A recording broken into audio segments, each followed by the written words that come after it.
Salut, bonsoir. Bandeko, vous allez mon TV. Où est la deuxième partie à vidéo na biso to sala ki susu pour na koloba que to zali wana pour na ko servir bino. C'est vrai to zoki temps et belé ya repos au topé maki c'est par rapport à bas circonstances to kuta ki nango. Ndé na lobaki na première vidéo na ngaki na ote ko père de petit frère manga. Donc on a tout télémaki après 40 jours, c'est quoi que zongeli timidement ko zongela ko se pesa bino toujours. Et voilà, ça fait quand même un bon moment que Natoza awa toujours en Europe. Voilà, ce qui nous a permis pour quitter pour nous pousser la sous vidéo de tout ça là comme ça na biso. Et naina lobaka que je pense que le Seigneur a au contrôle. Ya bavi na bino iskabozali pe ya biso no so sali biso ngolu. Pour ne comprendre que kola la kola muka izaka ngolu ko te pa nzambe. Les autres dépendent ni na makasi tangani na makasi na yo, les autres dépendent bambongo te na banque. Les autres dépendent de l'ingénieur sur Kozalate, mais les autres dépendent kaka na faveur et en Zambie. Et on a bandeko, na loba, comment na ndenge moki les autres tambola. Les autres poussent à biso toujours to pousse na rapport na omeka ko solo là. On est là pour se changer des idées et to loba que temps est commis mabe. Na ekoloba moke nazo loba, na temps to commis c'est vrai. Bible baki na tanga suka bo mona bana ba okoma boye ngana bino to yebi keza solo makambi musupe to mona tozola est-ce que makambango ekokisama nga vraiment franchement na ebite bino peut-être na nga na banda mona lokola ba 2020 o biso to okomate. Je vous dis la vérité, ngana no mona ka vie lokola mokile suka na 1990 au 1990 et tout tant on a boti moi na 89 Nabi, donc mon peut-être comme on a 10 ans, mokili kufina. Donc zo banga mo bobi, to banga kali ouais. Mais tu sais après la mort, il y a une autre vie qui commence. Il faudrait plutôt travailler pour cette vie-là. Même si la vie assez amour. Vie assez amour, ils ont mukuse makas. Et à peine mukuse pour 100 ans même au vivre 100 ans, tu vas passer. 100 ans, c'est pas beaucoup devant l'Éternel. Parce que la Bible nous dit, un jour devant Dieu, c'est 1000 ans. Alors, si Dieu t'accorde seulement un jour dans sa faveur, dans ce que Dieu nous accorde, ça veut dire que c'est des miettes des heures. Des miettes des heures. Si un jour équivalent à 1000 ans, donc personne vit sur terre 1000 ans. On nie nos patriarches, selon la Bible. Mais moi et vous, tout le monde a vivre au na journal, la vivre un peu longtemps, c'était 132 ans. Je n'ai jamais une personne vécu ça 40 ou ça 50 ans. Donc ça veut dire qu'on vit que de miettes de temps ici sur terre. Travaillons pour ça. Bandeko, ton a mouké, ton louké le corsa. Au moins nous attend, nous attend un téléphone. Alors, ma copa le banan, non. Au moins les temps les a mouké. Travailler pour na bien na yo, pour na yo. Na vie so lingo ke liboso évite makamba batu, évitez makamba batu, mon makamba batu. Donc ça le ko tu vis en solitude en fait, tu vis en solitaire. Ozaka yomo na il moko perdu, tu attends, tu cherches le secours, tu as personne parce que soza yomoko autant toujours qu'est-ce que dois-je faire ba tout ça il tient mais mon gars na mona il na mona vie à il en fait na mona il. Comment c'est? Donc, tu os entouré na il, ozomona koto mai, il a moins na katikak.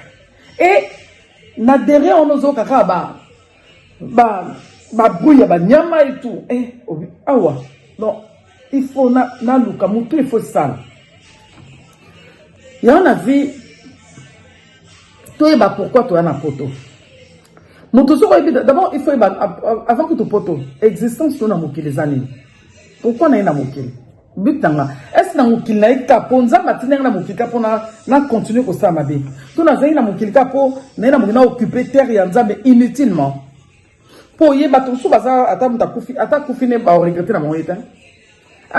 Ya kenene kutute ya lembisi bat. Moi suwana, moi mobalo na mabele kakiye. Non, c'est quand les localisés qui coûtent tata koufi. tolobaka mala Mexico bato banga soutien. J'ai suivi quand ma cambo sur le câble internet mutumo zo babinga na oloba tepo na ebisaka muninga na ngamoko na bengi copine na ngamoko alobi nanga to perdre qu'une amie akufaka na Paris.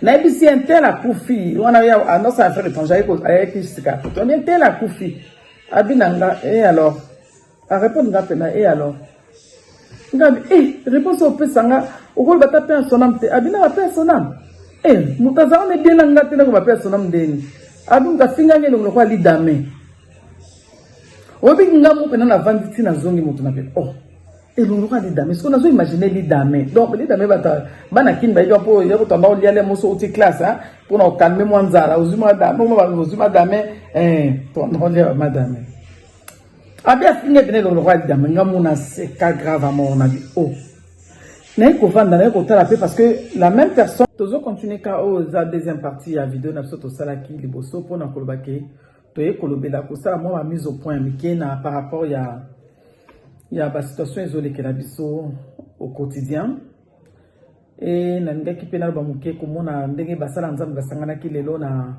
ba obsèque ya apôtre Emmanuel Biye ko bela sous moi muke attitude na biso batapoto et tant to komi na ngolelo to yeba place ni tozo kende pena okende toko survoler muke na dossier ya John Numbi par rapport ndenge zole kana Kinshasa ko tala comment Nzambe azobatela mboka wana pe koloba congolais tango na biso e komi photo telema na boina kilo ba bande kono son shalom na mabota na bino nde na ute koloba tout à l'heure que Nzambe asalinga na ongolu kola ya kolamkeza habitude te kola ya kolamkeza kama na Nzambe pour ceux qui Nzambe vena contacter biso ata la biso na bena biso ko vivre te et comme on a ba o ba kufi ngana otoleki bon le au contraire ko tout aux même pas na pembeni ya o ba bazalaki mais nous vivons que par la grâce de Dieu na lingina ke oloba muke ko mekopesa catholique parce que toza on a kapona ko mekako ce qui tozo pesa tolube tozo lo balikambo ezate biso nde toza d'exemple non peut-être ngape na leka na likambo na songolo Nzambe nga sa makamna e ako lekiso na likambo moko similaire pona yo pe o apporter à ton tour un apport ou bien un conseil na muto akolekisa nzela wana na leka na kene ko epingle muke koloba muke na nito okota na makambo ya ba na biso bazo sala ba sepesa sote na nzela ba ya ba théâtre tout le bas au basalaka na nini mais à dramatique tozolo ba que ezaka kalikambo ya komeka kopesa muke conseil parce que kotala muninga na bino ndenga lali c'est pas le moment il fallait vous régler ba compte il fallait bino no suboza la bomoko parce que Bible lobby na Jean 10 ans les voleurs viennent que pour dérober, égorger, détruire. Mais le Fils de Dieu est venu donner la vie. Il est venu afin que ses brebis aient la vie et qu'elle l'aient en abondance. Voleur zani, c'est le diable. Oyaya kanamakambo, le lobo sambi, lobo sambi, lobo sambi. Puis lobi, ôtez du milieu de vous. Oh, ne sommes pas. Maman, tobotami na ba famille, botami na ba famille différente, ba parents différents. Et mon na culture na socio-culture il y a famille na ye auti na ba valeur a famille na ye so donc moto na montant l'éducation je pas na ba mais beaucoup tani bossa la force bo éviter makambo o ya sali bo o sali moto mtaza na vie na ye vie na bino privé et la vie privée na bino mais musa na no bozo sala po kende boso to yebi ke place bato bazali mabezanga te mais tout bolongola ya mabe botikane ya malamu Boutika Christ, bon, nazo imposé batute batuno baza cause pour muto mtasambela kanaye pour ba so tunina za muto nyoso sambela mais il faut ce que boduka ko sambela ngo boboti sango mboma beaucoup misango susu ezala visible que bo surpasser ba makamuso mike ko divisa bino na moment on de konamna la na malili il fallait vraiment bosser la conscientiser. Parce que dans le moment du roi, on t'a zonga normal. Dans le moment du roi, même Bible dans le livre Ecclésiaste, et c'est un peu que nanda kwa liwa que nanda kwa fait parce que nanda kwa fait tant mudameli le enge bona beto chaté par bosan mais na tanga liwa mutu ni somona un tel tozaki na elobi toleki na elobi mais lelo alali bon le boza insensé hein mais mutu aza vraiment na sens na cerveau les osala na tanga liwa en tout cas mise en question ezonga mutu na mutami zongi sananu lobby à qui tort parce que liwa tambola hein il rôde tout autour il rôde tout autour vous comprenez mais bandeko toza malamu ko na bondeli bino bongo nzambe bo éviter ba polémique bo éviter ba matakita boza bana ya tata moko bozala kutu bo moko bo former une force que ceux qui mutu muso nga attaquer bino ndebo quand na bino taliban zate bino vous êtes des Congolais des Congolaises pourquoi vous vous battez pourquoi toninga kadia bazwa ko bundisa ko séparer biso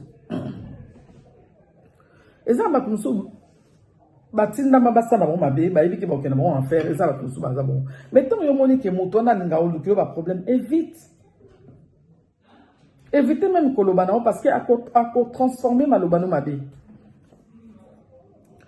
eza muninga na biso mo akufaki ya zara penza dans meneur de jeu